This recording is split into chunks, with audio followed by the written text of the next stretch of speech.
श्री राधा कृष्ण। वैशाख का पावन महीना चल रहा है। इस महीने में किए गए किसी भी पुण्य कर्म का फल हमें कई गुना होकर मिलता है। इसलिए हमें अधिक से अधिक पुण्य कर्म करने चाहिए। इस मास में ब्रह्म मुहूर्त में स्नान, पूजा पाठ, व्रत, दान आदि का विशेष महत्व है। वैशाख मास के कृष्ण पक्ष की चतुर्थी को किया जाने वाला व्रत वैशाख संकष्टी गणेश चतुर्थी व्रत कहलाता है। वैशाख संकष्टी गणेश चतुर्थी व्रत गणेश जी के निमित्त करके भक्त गणेश जी की विशेष कृपा के पात्र बनते हैं। बहुत ही फलकारी व्रत है, सबको करना चाहिए। जो व्रत न कर सके वह गणेश जी की विशेष पूजा करके उन्हें दुर्वा और मोदक या लड्डू अर्पित करके। भविष्य पुराण में कहा गया है कि जब मन संकटों से घिरा महसूस करे तो गणेश चतुर्थी व्रत करे। इससे कष्ट दूर होते हैं और धर्म, अर्थ, मोक्ष, विद्या, धन और आरोग्यता की प्राप्ति होती है। जब आज इस वीडियो में आपको अति पावन वैशाख संकष्टी गणेश चतुर्थी व्रत की कहानी मैं बताती हूँ। आज आप हाथ में फूल, जल, दक्षिणा, चावल लेकर प्रेम, मन और भाव से इस पावन कथा को सुने। बहुत समय पहले की बात है। एक बार पार्वती जी और गणेश जी का संवाद चल रहा था। माता पार्वती ने गणेश जी से पूछा, पुत्र, वैशाख महीने के कृष्ण पक्ष में जो संकटा नामक चतुर्थी कही गई है, उस दिन किस गणेश का किस विधि से पूजन करना चाहिए और उस दिन भोजन में क्या क्या ग्रहण करना चाहिए। गणेश जी ने उत्तर दिया, हे माता, वैशाख कृष्ण चतुर्थी के दिन व्रत करना चाहिए। उस दिन वक्रतुंड नामक गणेश जी की पूजा करके भोजन में कमल गट्टे का हलवा लेना चाहिए। हे जननी, द्वापर युग में राजा युधिष्ठिर ने इस प्रश्न को पूछा था और उसके उत्तर में जो भगवान श्री कृष्ण ने कहा था, मैं उसी इतिहास का वर्णन करता हूँ। आप श्रद्धा युक्त होकर सुने। एक समय श्री कृष्ण ने राजा युधिष्ठिर से कहा, हे राजा युधिष्ठिर, इस कल्याणदात्री चतुर्थी का जिसने व्रत किया और उसे जो फल प्राप्त हुआ वो मैं तुमसे कहता हूँ। ध्यान से सुनो। प्राचीन काल में एक रतिदेव नामक प्रतापी राजा हुए। जिस प्रकार आग तृण समूहों को जला डालती है, उसी तरह वे अपने शत्रुओं के विनाशक थे।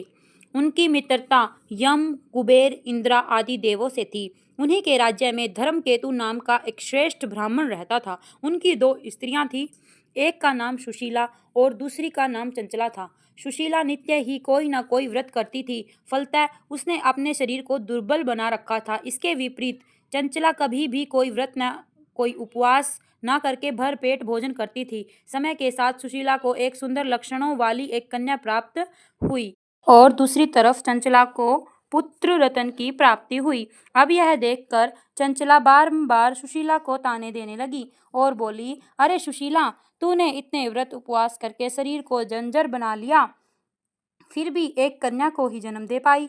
मुझे देख, मैं कभी व्रत आदि के चक्कर में नहीं पड़ती, हष्ट पुष्ट हूँ और वैसे ही मैंने बालक को जन्म दिया है। अपनी सोच का व्यवहार सुशीला के हृदय में चुभने लगा और पतिव्रता विधिवत गणेश जी की उपासना करने लगी।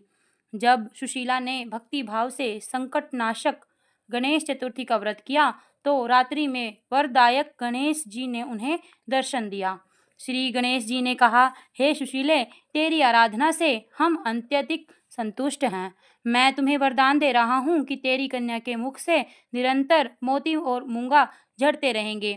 हे कल्याणी, इससे तुझे सदा प्रसन्नता रहेगी। हे सुशीले, तुझे वेद शास्त्र ज्ञाता एक पुत्र भी जल्द ही प्राप्त होगा। इस प्रकार का वरदान देकर गणेश जी अंतर्ध्यान हो गए। वरदान प्राप्ति के फलस्वरूप उस कन्या के मुंह से सदैव मोती और मूंगा झड़ने लगे। कुछ दिनों के बाद सुशीला को एक पुत्र उत्पन्न हुआ। तदंतर धर्मकेतु ब्राह्मण का स्वर्गवास हो गया। उसकी मृत्यु के अनंतर चंचला का घर का सारा धन लेकर दूसरे घर में जाकर रहने लगी, परंतु सुशीला पति गृह में ही रहकर पुत्र और पुत्री का पालन पोषण करने लगी। उस कन्या के मुंह से मोती मूंगा गिरने के फलस्वरूप सुशीला के पास अल्प समय में ही बहुत सा धन इकट्ठा हो गया। इस कारण चंचला उसे ईर्ष्या करने लगी। एक दिन हत्या करने के उद्देश्य से चंचला ने सुशीला की कन्या को कुएं में धकेल दिया। उस कुएं में गणेश जी ने उसकी रक्षा की और वो बालिका सकुशल अपनी माता के पास लौट आई। उस बालिका को जीवित देखकर चंचला का मन द्वेष अग्नि से भर उठा। वह सोचने लगी कि जिसकी रक्षा भगवान कर रहे हैं उसे कौन मार सकता है। इधर सुशीला अपनी पुत्री को पुनः प्राप्त कर प्रसन्न हो गई। पुत्री को छाती से लगाकर उसने कहा, हे गणेश जी महाराज, मेरी पुत्री को पुनः जीवन दान देने के लिए आपका बहुत बहुत धन्यवाद। अनाथों के नाथ गणेश जी ही हैं। चंचला आकर उसके पैरों में नतमस्तक हो गई। उसे देखकर सुशीला के आश्चर्य का कोई ठिकाना नहीं रहा और चंचला अपनी गलती पर पछताती हुई हाथ जोड़कर कहने लगी कि हे बहन सुशीला, मैं बहुत ही पापिन हूँ और दुष्टी हूँ। आप ही मेरे अपराधों को क्षमा कर सकती हैं। आप दयावती हैं। आप दोनों कुलों को उद्धार किया है। जिसके रक्षक स्वयं देवता हों उसका मानव कोई क्या बिगाड़ सकता है। जो लोग संतों और सत्पुरुषों में दोष देखते हैं वह अपनी करनी से स्वयं नाश को प्राप्त होते हैं। इसके बाद चंचला ने भी उस कष्ट का निवारक पुण्यदायक संकट नाशक गणेश जी महाराज के व्रत को करना शुरू कर दिया। श्री गणेश जी के अनुग्रह से परस्पर उन दोनों में प्रेम भाव स्थापित हो गया। जिस पर गणेश जी की कृपा होती है उसके शत्रु भी मित्र बन जाते हैं। सुशीला के द्वारा संकटनाशक गणेश चतुर्थी व्रत किए जाने के कारण ही उसकी सोच चंचला का हृदय परिवर्तन हो गया।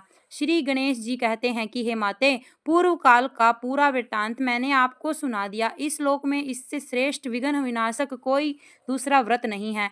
इसके बाद श्री कृष्ण बोले, हे धर्मराज, आप भी विधि पूर्वक गणेश जी का व्रत कीजिए। इसके करने से आप शत्रुओं का नाश कर सकेंगे तथा अष्ट सिद्धियों और नवनिधियां आपके सामने करबद्ध होकर खड़ी रहेंगी। हे धर्मपरायण युधिष्ठिर, आप अपने भाइयों, धर्मपत्नी और माता के सहित इस व्रत को कीजिए। इससे थोड़े समय में ही आप अपने राज्य को पुनः प्राप्त कर लेंगे। हे गणेश जी महाराज, जैसे आपने चंचला को बुद्धि दी, सुशीला का साथ दिया, वैसे ही इस कहानी को कहते सुनते हुंकारा भरते सबके ऊपर कृपा बनाए रखना, सबके संकट को हरना। बोलो गणेश जी महाराज की जय। अब आपको थोड़ा सा पूजन विधि के विषय में मैं बता देती हूँ। देखो, वैशाख महीने के कृष्ण पक्ष की चतुर्थी को गणपति के वक्रतुंड रूप की पूजा की जाती है। प्रातःकाल उठ के स्नान करके गणेश जी के सामने दोनों हाथ जोड़कर मन ही मन इस व्रत का संकल्प करें और कहें, हे वक्रतुंड गणेश जी, मैं चतुर्थी व्रत को करने का संकल्प करती हूँ। आज मैं पूरे दिन निराहार रहकर आपके स्वरूप का ध्यान करूंगी और शाम को आपका पूजन करके चंद्रोदय के बाद चंद्रमा को अर्घ देने के बाद भोजन ग्रहण करूंगी। संकल्प के बाद पूरा दिन गणेश जी महाराज के ध्यान में व्यतीत करें। शाम को स्नान करके स्वच्छ वस्त्र धारण करें। विधि पूर्वक धूप, दीप, अक्षत, चंदन, सिंदूर, नैवेद्य से गणेश जी का पूजन करें। पूजन के बाद चंद्रमा निकलने पर पूजन करके अर्घ स्थापित करें। वैशाख चतुर्थी की कथा सुने अथवा लोगों को भी सुनाएं। पूजा के बाद कमल गट्टे के हलवे का भोग लगाएं। फिर भोजन में स्वयं भी पाएं।